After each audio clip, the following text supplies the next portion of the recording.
Olá, eu sou Estela Florencio e hoje eu quero ler para vocês uma carta muito especial. Essa carta está no meu romance Eu Me Possuo, que é sobre superação de um estupro pela Panda Books, e a minha personagem num determinado momento escreve uma carta para o seu estuprador e é essa carta que eu vou ler agora para vocês na íntegra. Eu já li trechos dela em várias palestras, em várias entrevistas e tal, mas eu nunca li na íntegra, que é o que eu vou fazer agora. Acredito profundamente no valor terapêutico e curativo da escrita. Escrever, colocar no papel o que você passou, mesmo que seja num diário para ninguém mais ler, a não ser você, tem um efeito cicatrizante muito poderoso. É por isso também que eu sou uma das escritoras voluntárias do projeto Pode Gritar, em que a literatura dá voz às vítimas de violência sexual. Deixa eu explicar como é que funciona rapidinho. Quem quiser compartilhar a sua história de forma completamente anônima, envia seu depoimento para o Pode Gritar. Eles retiram qualquer traço que possa identificar a pessoa que fez aquele relato e enviam para escritores voluntários que vão trabalhar aquele texto, vão tornar aquela forma mais literária possível, mais arredondada possível, dão um tratamento cuidadoso para que esse depoimento seja publicado. Então, aquela questão que muitas pessoas dizem, olha, eu queria até contar, eu queria falar, mas eu não sei escrever, eu não sei contar direito, não vai ficar bom, não tem problema. A gente cuida desses depoimentos para que eles fiquem de um modo que vai expressar toda a realidade do sofrimento para quem for ler esses depoimentos, para quem entrar no Pode Gritar. E isso cria um mapa muito importante, porque as vítimas, quando leem histórias semelhantes às quais elas passaram, elas falam, nossa, não foi só comigo, não fui só eu que me senti assim, e passam a ver o drama pelo qual passaram de uma outra perspectiva. É incrível, eu adoro. Bom, vamos lá, a carta. Gustavo, se você não se sentisse culpado, essa conversa não existiria. Mas já que sua consciência está viva, eu tenho algumas coisas para te dizer. E vou dizê-las sem pressa. Você não se identifica como um estuprador porque pensa que estupros são feitos apenas por criminosos em esquinas escuras, mas eu faço questão de abrir sua mente quanto a isso. Portanto, me ouça. Há maridos que estupram suas esposas, há namorados que estupram suas namoradas, há amigos que estupram suas amigas e muitos desses relacionamentos continuam em meio às mordaças da necessidade, do medo e até mesmo do amor asfixiado. Você quer exemplos do que é estupro? Talvez você não queira, mas precisa deles para compreender a realidade. E, infelizmente, é muito fácil encontrá-los. Se você insiste em transar com uma mulher alcoolizada sem que ela tenha condições de resistir às suas investidas, isso é estupro. Se após o enterro do pai da sua namorada ela te pedir um calmante, você triplicar a dose para servir-se do corpo desacordado dela, isso é estupro. Se você ameaça uma mulher dizendo que vai abandoná-la, ou que vai matar a sua irmã, ou que vai tirar os filhos dela, ou que vai procurar outra, ou que vai demiti-la, até que ela abra as pernas para você com olhos de horror, isso é estupro. Se você faz sexo violentamente até a mulher que em princípio te desejava chorar, se encolher, ter medo de você, isso é estupro.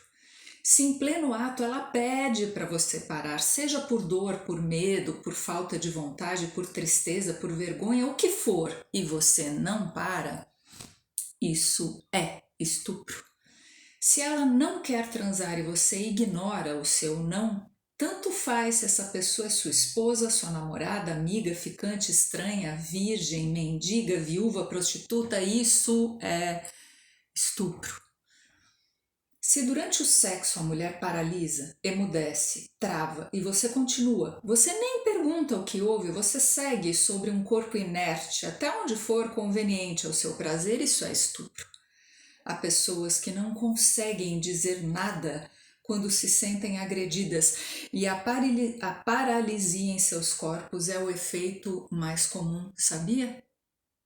Creio que eu nem preciso falar sobre crianças, homens e trans. Ou você acha que só mulheres são estupradas? Será que eu ainda preciso dizer que se você convida uma moça para jantar na sua casa, esse é o caso que aconteceu com ela, né? Aqui no romance, quando a gente está lendo a história, fica claro. Será que eu ainda preciso dizer que se você convida uma moça para jantar na sua casa e você rasga seu vestido, você se enfia nela sem camisinha e à força, você estrangula seu corpo brutalizado, você permite que ela volte a respirar apenas porque seu gozo estúpido já terminou, você reclama dela estar menstruada quando ela não estava. Você vai se lavar no banheiro e depois, sem olhar para ela, diz: eu preciso trabalhar amanhã cedo, e a põe para fora suja de sangue. Será que eu preciso dizer que isso é estupro, Gustavo? Quanto às suas justificativas, eu as ouvi e quero comentar uma a uma. O fato de eu ter me sentido atraída por você, ter ido à sua casa, ter desejado transar com você, não significa que você poderia me violentar. Desejar um homem não é o mesmo que desejar ser estuprada por ele. Eu vou repetir. Desejar um homem não é o mesmo que desejar ser estuprada por ele. Você disse que era apaixonado por uma moça e que após descobrir que ela saía com outro homem, outro para quem ela dava tudo que negava você, a ideia de sair comigo pareceu uma boa vingança. Daí veio o convite para jantar, que eu aceitei.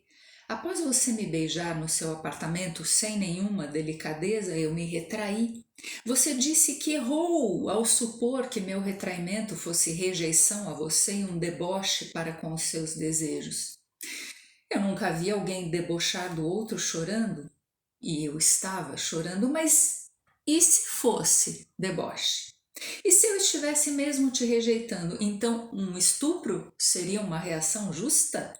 Imagine se mulheres saíssem por aí currando os homens que as tivessem rejeitado ou debochado delas. Imagine que elas acreditassem estar cobertas de razão. Seria um mundo seguro para você, Gustavo? Você diz que despejou sobre mim toda a raiva que sentia da outra moça. Isso significa, de acordo com as suas palavras, que você apenas errou o alvo, porque quem merecia violência era ela. Essa moça que saía com você, que se negava a você, que se dava a outro, merecia apenas que você parasse de sair com ela, que desse um fora nela, que a ignorasse. Ela não merecia ser estuprada, como eu também não merecia. Você disse que se soubesse que eu era virgem, não teria agido daquele modo. E se eu fosse uma mulher liberal, como sou hoje? E se eu tivesse dado para meio mundo e quisesse dar para você também, aí o estupro faria sentido? Eu ser virgem me tornou mais injustiçada? Mais merecedora de compaixão? De acordo com esse raciocínio, não há problema algum em estuprar uma prostituta, por exemplo. Mas você não parou o assunto aí. Você disse que eu deveria ter te contado que era minha primeira vez e que isso faria você transar comigo com mais delicadeza e não como normalmente se faz. Gustavo, não me faça rir. Talvez essa desculpa fosse aceita por uma mulher sem qualquer experiência sexual como eu era, mas esse não é mais o meu caso.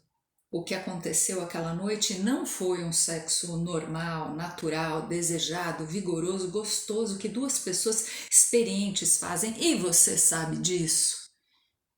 Suas justificativas, como você pode ver, se tornam novas condenações. Não, eu não aceito jantar com você. Não ouse supor que você me internece dizendo que ainda se sente atraído por mim. Minha inteligência é maior do que a minha vaidade. A única reparação que me interessa é você jamais fazer com outra pessoa o que fez comigo. Você disse que tem ido ao meu bar a fim de se desculpar por alguma má impressão que tenha deixado em mim. Você não deixou uma má impressão, você cometeu um crime. Talvez agora você me pergunte por que eu não te denunciei, já que eu afirmo que você é um criminoso. Naquela noite, eu dei um nó no meu vestido para disfarçar o rasgo que você fez e me limpei como pude no elevador. Fiquei perambulando pela rua meio tonta. Depois entrei num táxi e fui para a casa da minha avó. Fui direto para o chuveiro limpar aquilo de mim. Eu me senti suja, me senti culpada, me senti inferior, me senti até ruim de cama. Carreguei por muito tempo acusações que serviam para você, não para mim.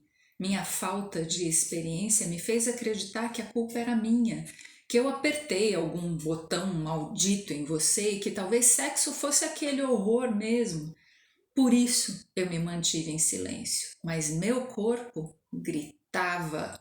Em 3 meses eu engordei quilos e quilos, tentando me tornar incapaz de instigar desejo em um homem, tentando criar uma segunda e grossa pele que me afastasse da dor. E pelos 6 anos seguintes eu me mantive trancada. Isso funcionou para essa personagem. Cada mulher reage de uma maneira a uma violência sexual.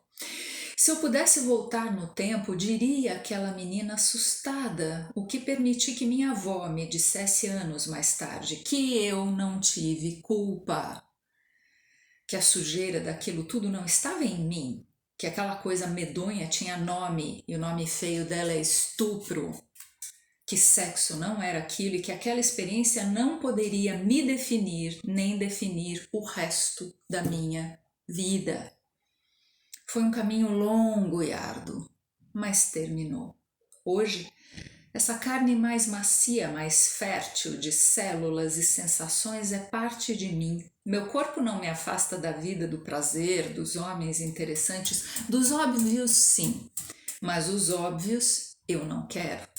Hoje eu gozo, Gustavo, no sexo e muito além dele. E quem forjou a chave para abrir o meu cativeiro fui eu. A força que hoje me habita é criação minha. Eu me possuo, ninguém mais. Por isso eu não preciso que você assuma o que fez. Eu sei muito bem o que aconteceu e esse saber foi a minha libertação, assim como pode ser a sua. Embora meu jugo tivesse terminado antes do nosso reencontro, embora eu já estivesse livre, posso dizer que foi bom. Conversar com você é bom, escrever essa carta. Se você tivesse morrido ou sumido de vez, eu deveria te escrever do mesmo modo, depois plastificar o papel e plantar a carta sob uma pedra robusta numa boa mata. Nessa pedra eu entalharia o meu vitorioso nome. Aos sobreviventes, todas as honras. Quanto a você, eu deposito uma semente de esperança no seu futuro e isso me faz bem. Sim, eu acredito que você tem a salvação, você se sente culpado, é indício de que tem sentimentos morais. Eu desejo, portanto, que nossa conversa sirva para que você se torne o homem que gostaria de ser. Desejo que no dia da sua morte, essa seja a única mancha no seu passado e que ela já tenha sido largamente coberta pelo amor que você doou aos outros. Desejo que você tenha uma esposa sensibilizada a te fechar os olhos, que no último palpitar do seu coração, ao ver os olhos dela úmidos de uma saudade prematura, você sinta a alegria de saber que foi um bom marido, um bom homem, um bom ser humano. Que o túmulo te seja leve, que o reencontro com seu pai seja honrado e você não precise abaixar a cabeça cheio de vergonha como está agora. Se você conseguir se tornar esse homem, Gustavo, estará perdoado. Adeus, Karina.